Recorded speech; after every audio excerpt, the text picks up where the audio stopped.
Perdana Menteri Thailand baru sahaja bertindak menggantung peace deal ataupun perjanjian damai yang ditandatangani dengan Kemboja pada sidang ASEAN baru-baru ini.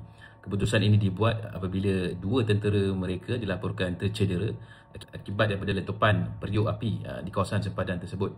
Dan kalau kita dapat imbas kembali momen perjanjian damai itu dibuat, perkara ini turut menjadi kebanggaanlah buat negara Malaysia yang berjaya mendamaikan persengketaan antara kedua-dua buah negara, dan turut disaksikan oleh Trump sendiri yang datang daripada Amerika untuk hadir ke sidang ASEAN. Salah satu misi utama dia adalah untuk menjadi saksi ataupun menyaksikan the signing of the peace ceremony lah.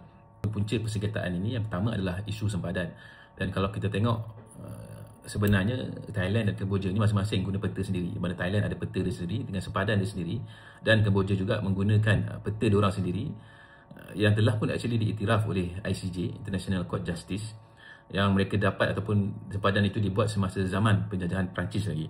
Punca kedua persengketaan mereka adalah keberadaan kuil Previher, kuil bersejarah yang dah berusia lebih 900 tahun yang terletak di sempadan. Kita tengok di Google Maps, lokasi kuil itu sebenarnya memang dalam Kemboja, tetapi disebabkan binaan dia yang along the north-south axis, so dia punya ada binaan dia yang masuk dalam kawasan sempadan Thailand lah. Ialah kalau kita tengok perjanjian damai yang Perdana Menteri kita sendiri iaitu Datuk Seri Anwar Ibrahim terokai ataupun lead the effort, ialah ia merupakan satu pencapaian yang membanggakan lah. Tapi kalau kita tengok lebih mendalam, punca persengketaan itu masih belum dapat diselesaikan. Isu sempadan antara kedua-dua negara masih belum dapat diselesaikan. Yang berlaku hanyalah gencatan senjata ataupun peace deal lah, di mana tiada berbalas serangan ataupun berbalas tembakan dan sebagainya. Tetapi yang menjadi isu pokok di sini adalah isu sempadan dan juga hak milik kuil Previher itu masih lagi menjadi pertikaian sehingga ke hari ini. Kalau kita ikut keputusan ICJ, memanglah kuil ini berada di dalam kawasan Kemboja. Tetapi adakah wajar untuk kita katakan bahawa Thailand melanggar arahan ataupun keputusan Mahkamah Antarabangsa? Itu adalah satu perdebatan yang mungkin boleh dibicarakan oleh pihak-pihak yang lain lah.